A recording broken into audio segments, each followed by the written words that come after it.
Sus cuentos y narraciones eran lo que a las gentes espantaba más que todo. Horribles historias eran, por cierto. Historias de ahorcados, castigos bárbaros como el llamado Paseo de la Tabla y temibles tempestades en el mar y en el paso de tortugas y salvajes hazañas y abruptos parajes en el mar del Caribe y costa firme. Según sus narraciones, debió pasar su vida entera entre los hombres más perversos que Dios ha permitido que crucen sobre los mares.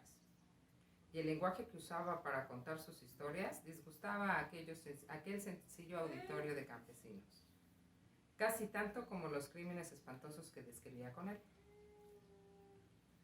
Mi padre siempre estaba diciendo que la posada concluiría por arruinarse, porque las gentes pronto dejarían de concurrir a ella para que se les tiranizase allí y se les asustara y se les mandara acostar horripiladas y estremeciéndose. Pero yo creo que al contrario, su presencia no dejó de ser de algún provecho. Las gentes comenzaron por tenerle un miedo atroz, pero a poco, según hoy puedo recordar, ya empezaban a gustar de él. Porque, a la verdad, el capitán era una fuente de valiosas emociones en medio de aquella quieta y sosegada vida del campo.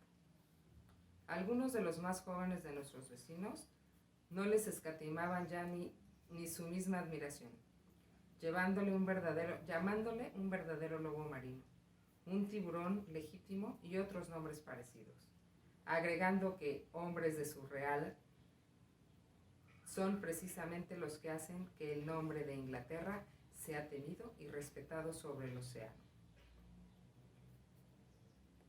Pero también es cierto, en cierto modo, que no dejaba de llamarnos bovinitamente hacia la ruina,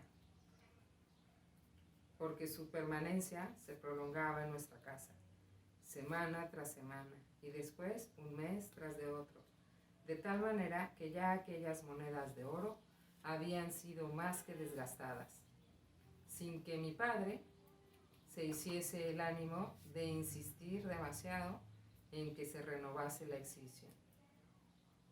Si alguna vez se permitía indicar algo, el capitán resoplaba por el fuelle de su nariz de una manera tan formidable que casi se pudiera decir que bramaba, y con su feroz mirada arrojaba a mi pobre padre fuera de la habitación.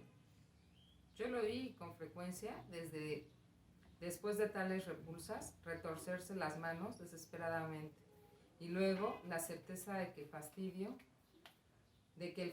y el terror que dividían su existencia contribuyeron grandemente a acelerar su incapacidad e infeliz muerte. En todo el tiempo que vivió con nosotros el capitán, no hizo el menor cambio de su traje, sino fue el comprarse algunos pares de medias, aprovechando el paso casual de un buhonero. Habiéndosele caído una de las alas de su sombrero, no se preocupó de reducir a su lugar primitivo aquel colgajo, que era para él una gran molestia, sobre todo cuando hacía viento. Me recuerdo todavía de la miserable apariencia de su jubón que remendaba a él en persona, arriba, en su habitación, y que antes de su muerte no era otra cosa más que remindos. Jamás escribió ni recibía carta alguna, ni se dignaba hablar a nadie que no fuese de los vecinos que él conocía por tales, y aun a estos hacíalo solamente cuando bullía en su cabeza los espíritus del ron.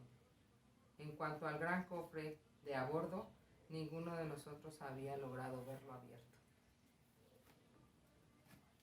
Solamente una vez sufrió un verdadero enojo, lo cual sucedió poco antes de su triste fin. En ocasión en que la salud de mi padre estaba ya declinando en una pendiente que acabó por llevarlo hasta el sepulcro. El doctor Livesey vino, una vez, con cierto retardo por la tarde, con el objeto de ver a su enfermo. Tomó alguna ligera comida que le ofreció mi madre y entró enseguida a la sala para fumar un cigarro, en tanto que le traía a su caballo desde el pueblo porque en la posada carecíamos de bestias y de caballerizas.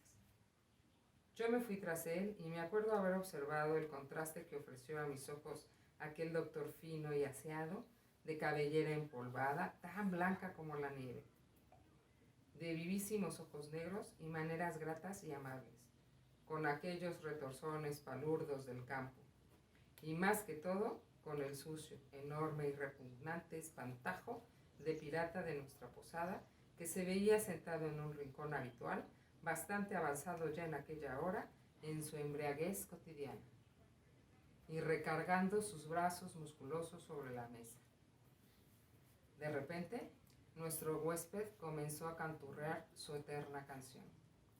Son 15 los que quieren el cofre de aquel muerto, son 15, oh, oh, oh, son 15, viva el ron.